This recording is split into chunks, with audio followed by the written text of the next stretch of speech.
Okay, I'm off now to see William at Catalyst. Should be a fun and interesting meeting. It's going to be about a long drive. According to this, it's about an hour and 15 minutes to get downtown from where I am now.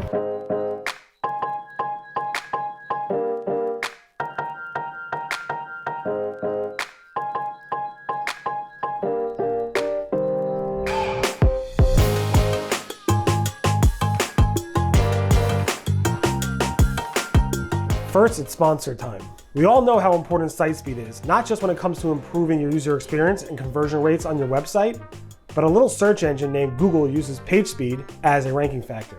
That is where Ezoic comes in, with their standalone site speed accelerator. This tool is guaranteed to improve your site speed, not just for your visitors, but also will give you an 80+ score on your Google Page Speed Insights. Ezoic guarantees it.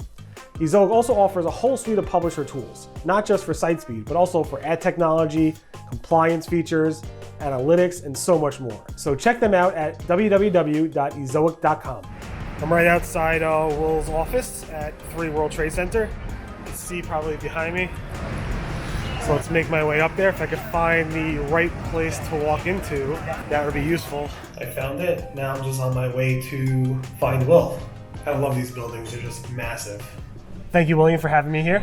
It's amazing. I mean, I haven't been in the World Trade Center since, since before 9/11, and it's just amazing how much this area has grown. So I thank you for giving me an excuse to come here. I drive by it hundreds of times. So it's like, thank you. It's an honor to have you in our office.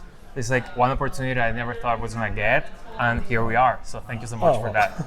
No big deal for me. I'm flattered. But it's great for me to be here with you. So can you tell those who are watching a little about yourself, how they can learn more about you, what you do here? So I'm William Alvarez. I'm originally from Colombia, hence that weird accent that you're gonna hear from me all the time, which is like a matter of jokes in every SEO conference that I attend. I've been doing SEO for almost 15 years now on different roles, from an in-house client and also on the agency side. I'm really happy to work with clients at Catalyst, helping them like bring more the practice so they can like leverage their channels and aligning with the rest of their channels to make the most out of it. Awesome. So you've been in the SEO space for a fairly long time, probably longer than most people here who are watching the video actually have been. You've been in since 2004, right? Yeah, quietly, because I'm not very vocal, I'm not very visible. I like to have like that space where I can do a lot of things and helping the industry, but you don't see me very often like showing in videos like this or conferences, or maybe the conferences that I attend are very niche where I can spread out the SEO word.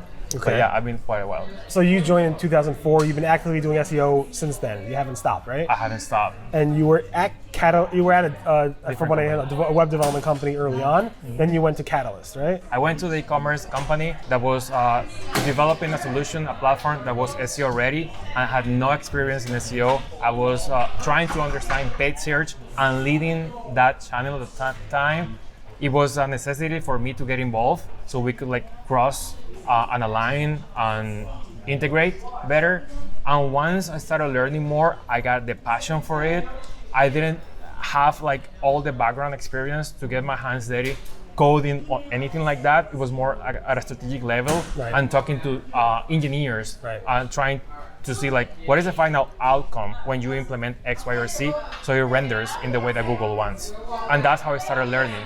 And once I got into it, I didn't have like a way to return to my roots, which was like more integrated digital marketing experiences, permission email marketing, display. That is my background actually.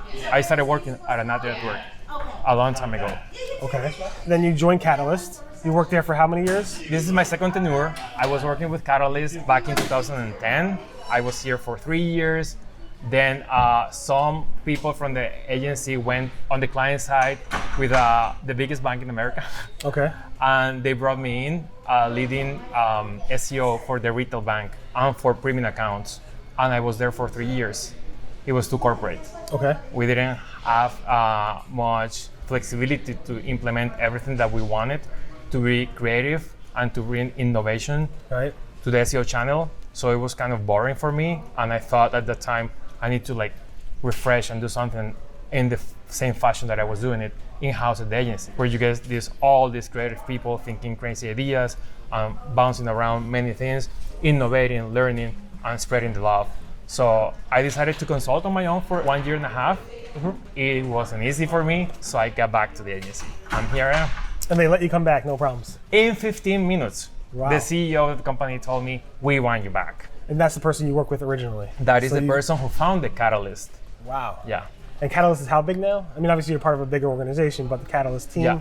Catalyst team is around 80 people Okay. in different cities. Okay. Most of the core team is based off Boston, Okay. so I travel very often, but they also come here often, and when we have to go to client meetings, we meet in that city where we are supposed to like perform our work. For those who've been watching the vlog for a while, you remember I interviewed Paul, who actually lived in Boston for a while. And he came Just to New moved York. back to New York. I'll include the video at the end during the thumbnail section. Yeah. I don't know if they call it anymore. Or maybe I can include some type of card. I'm not sure how the whole YouTube stuff works yet. Maybe you guys could teach me. Yeah, so the thing is, we all at the director level specialize in something. Right? Paul is like the lead technical person that we look up to. I'm more on the content side, on some levels of a specialty of the practice, like local, YouTube optimization, etc., mobile. That's awesome. I mean, it's really a big compliment for you to leave a company and then the CEO offer you to come back. Yeah, she's around. She should be here at any time. Hopefully they'll jump on me. Anyway, so I know you wanted to talk a little bit about structured data. Obviously, structured data is one of the things that are drastically changing for the past 5 years. I thought Google will like slow down in terms of structured data and significant, basically telling us it's less important. And that's my opinion back 5 years ago, because Google got smarter and figured out structured data without the structure. But that's been the total opposite. Google's been pretty much all in on structured data, which is very, very interesting to me. Even today, I think yesterday, Google announced, when this video comes out, it'll probably be months later, but reviews have a whole new thing going on with it. But I wanted this is what you focus on a lot. Tell us your opinion on that. When I first heard that Google was reversing the way that they approach structured data, it made no sense to me.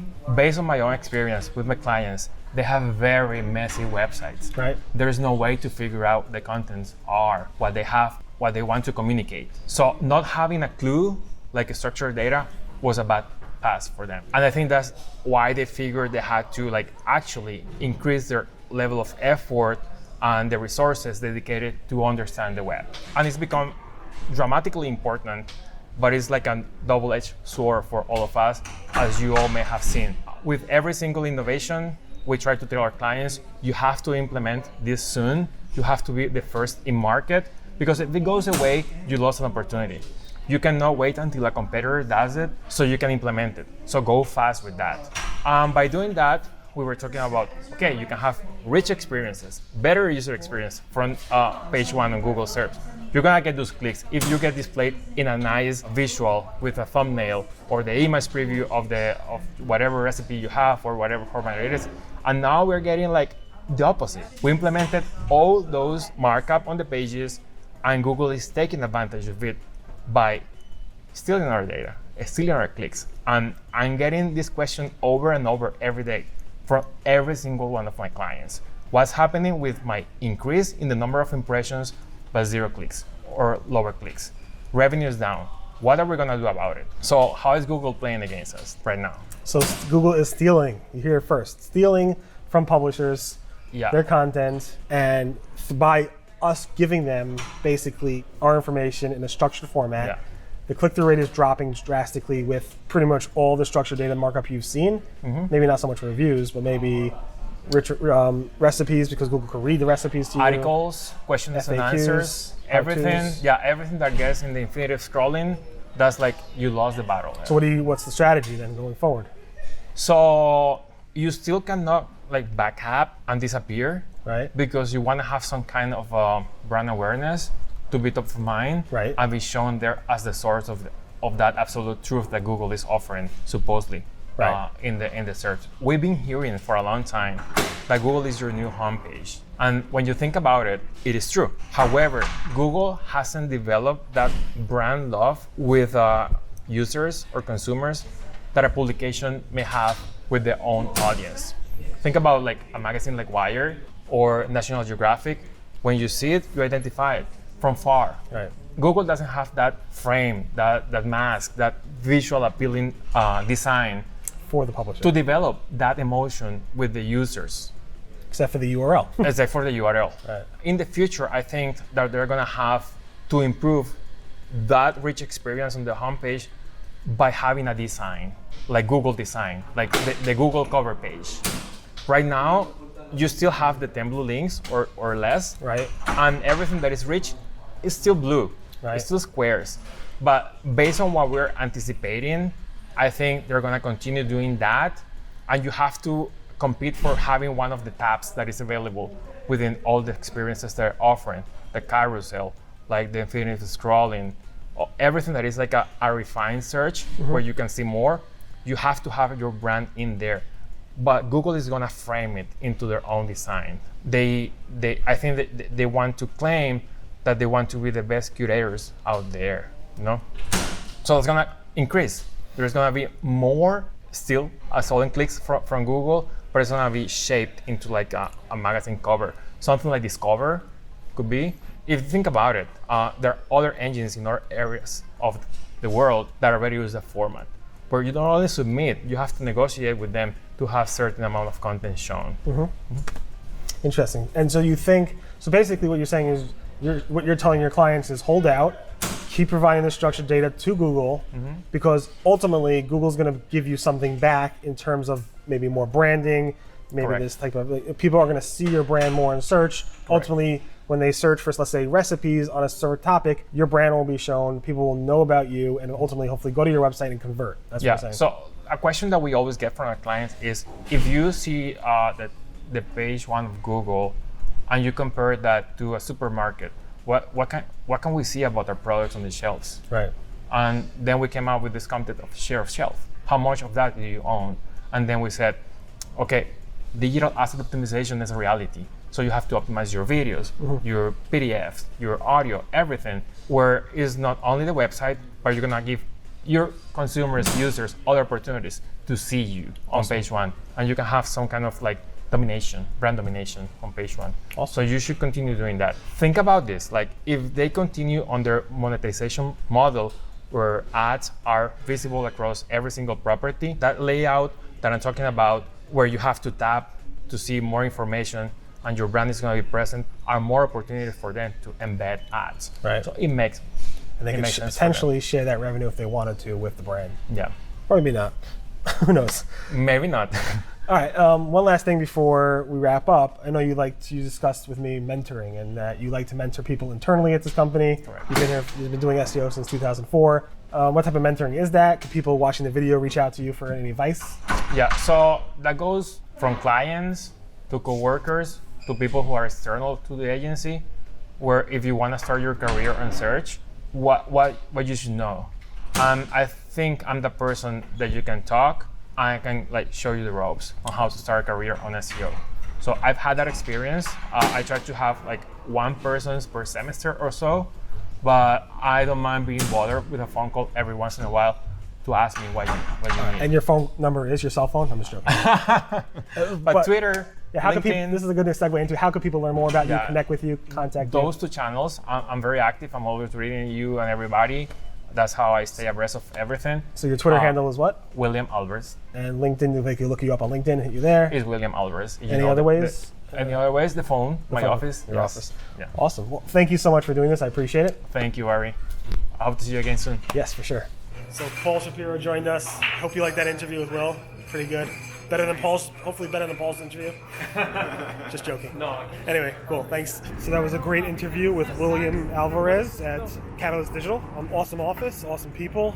Got to see Paul quickly, as well as one of his other co-workers. And you can see behind me, just an amazing space, amazing area to work. Also seems like an amazing company as well.